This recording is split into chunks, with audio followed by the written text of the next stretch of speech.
বাঘের দেখা নেই, কিন্তু তাও আতঙ্কে রয়েছে সারেঙ্গা ব্লকের যে পরিয়াসোল গ্রাম রয়েছে সেই গ্রামের আশেপাশে বেশ কয়েকটি গ্রামের মানুষজন, ছাত্রছাত্রী থেকে শুরু করে গ্রামের মানুষজন, তারা এই রাস্তার উপর দিয়েই কিন্তু প্রতিদিন যাতায়াত করে।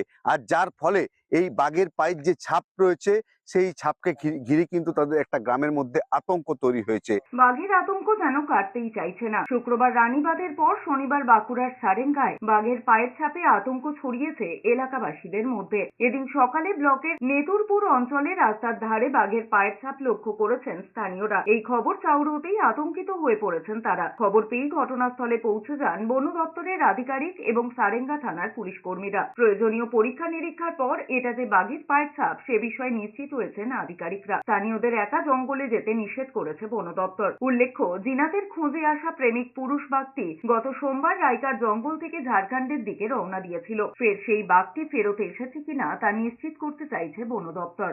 নেতুরপুর গ্রাম পঞ্চায়েতের অন্তর্গত আপনার ওই পিরোটগাড়ি কাছাকাছি এই জায়গাতে একটা ছাপ পাওয়া গেছে, বেনা চাপড়া মৌজায় একটা ছাপ পাওয়া গেছে।